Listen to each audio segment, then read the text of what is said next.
And in a one-run game, the dream matchup. It's easy to see why someone might call this a dream matchup. It's the final out of the 2023 World Baseball Classic between the two best baseball countries, the USA, who invented baseball, and Japan, whose own baseball culture has thrived for more than a century. 1 ball, no strikes. It's also a matchup between the two best players, Mike Trout, one of the best American hitters ever, and Shohei Ohtani, the best Japanese pitcher ever, the best Japanese hitter ever, and some say the best baseball player ever. The 1-0 pitch. Swing and a miss. A fastball at 100.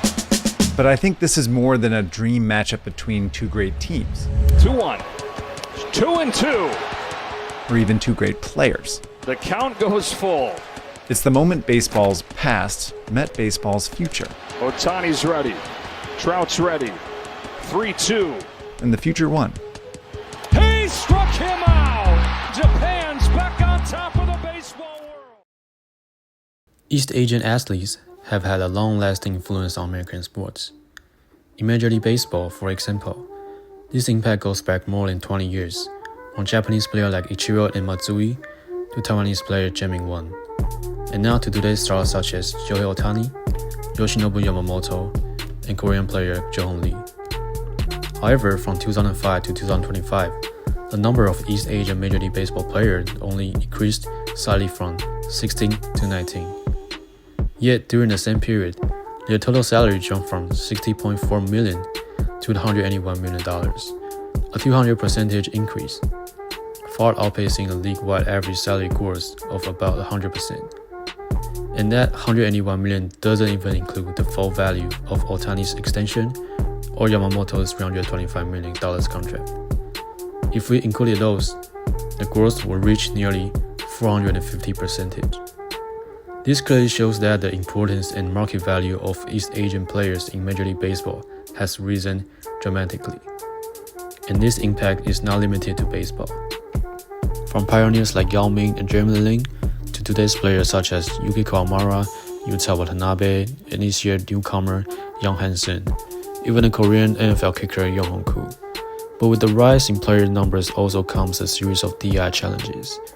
The first challenge is language barriers. You may have seen this interview. How does your leg feel today? Oh, feeling good. So what happened to you? What happened? Just crap. Just a cramp? Yeah, just crap. So you told me what can you eat to help you make you feel better? Bananas. Yeah. Why bananas? Monkeys never craps. Monkey never crap. Because a monkey every day bananas. 2, So how many did you have today? 3. How about 3? Oh yeah. So you no more cramp for you. I need 3 banana because monkey never craps. Perfect. Thank you. Thank you very much. Arigato. It might seem funny on the surface, but language has always been one of the biggest cultural hurdles for Asian athletes. Both Yuta Watanabe and Yuki Kawamura have publicly talked about how difficult communication can be. The second challenge is adapting to a different playing style.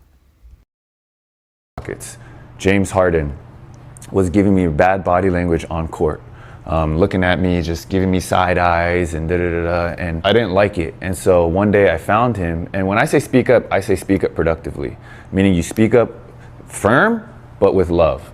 If you're just like toxically speaking up, that's not what I'm saying. So you gotta make sure you're doing it with a firmness, but with love. And so I pulled him to the side and said, can I talk to you? And I just shared with him, I'm like, dude, I need the ball, but you're a better player. And when I signed with the Rockets, you weren't on this roster and the ball is supposed to be in my hands. Now the ball is always in your hands and I'm doing something I've never done ever in my life, which is learn how to play off ball. Everything I spent the last 3 months was doing was so I can learn how to fit in next to you. So I shared all this, and after that, me and his relationship completely changed, like a 180. He never looked at me sideways. He was very encouraging. We were able to have good conversation. Our chemistry got better. But that was an example where I spoke up for myself and it landed.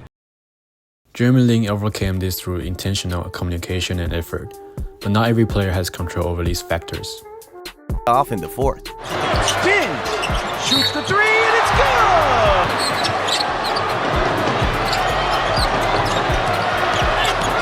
Romero drives to the basket!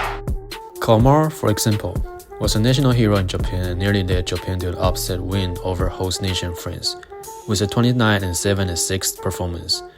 Without a controversial call, Japan might have won. Yet despite his success, he was released by 2 NBA teams before the season even started. This is the reality many Asian athletes faced, being celebrated at home but struggling to find a role in American leagues. The third challenge is racial discrimination. Udovich was mocked with a small ice gesture a few years ago. Code had also openly expressed frustration about Asian hate during the COVID-19 period. And issues such as cultural appropriation continue to spark debate in the sports community. You ever see Jeremy Lin come back to Kenyon Martin? At one point, Jeremy Lin had dread, and he was like, "Do I need to remind this damn boy that his last name Lin? That bullshit going on his head, man. We get it, like you want to be black." He had this great response, and it was so politically correct. And he was like, "But it's crazy that you have Chinese letters on your face."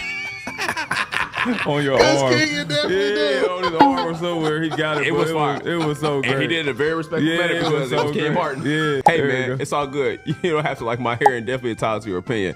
Actually, I legit grateful when you shared it, to be honest. At the end of the day, I appreciate that I have dreads and you have Chinese tattoos because I think it's a sign of respect. As minorities, the more we appreciate each other's cultures, the more we influence mainstream society. Thanks for everything you did for the Nets and hoops. Had your poster on my wall growing up.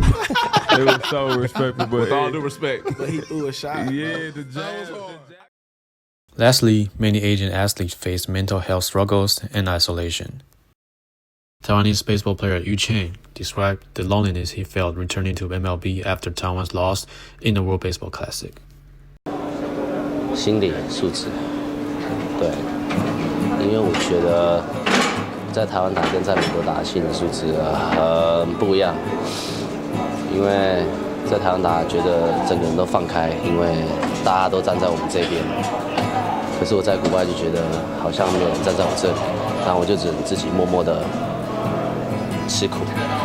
但是有借由这次的 WBC 这么大的压力，这么大的赛场，那我会带着我所有兄弟的力量来去美国，奋斗这一次的球季。 These stories highlight not only the rise of East Asian athletes in American sports, but also the significant DEI challenges they continue to navigate. And based on these realities, we suggested several action plans for organizations and leagues.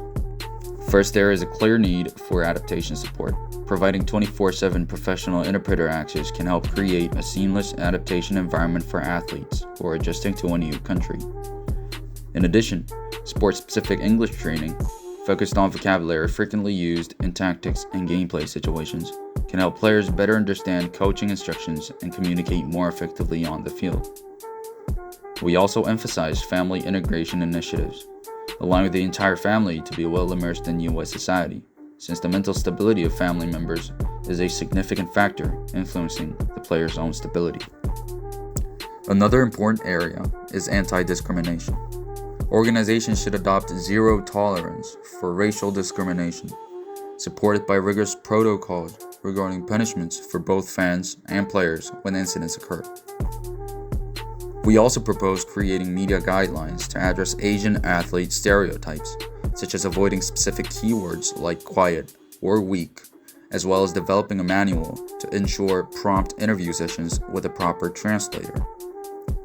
Finally, offering quarterly DEI education and conducting annual DEI progress audits can help maintain accountability and continuous improvement within organizations. The globalization of American sports is already a reality, with player demographic becoming increasingly diverse.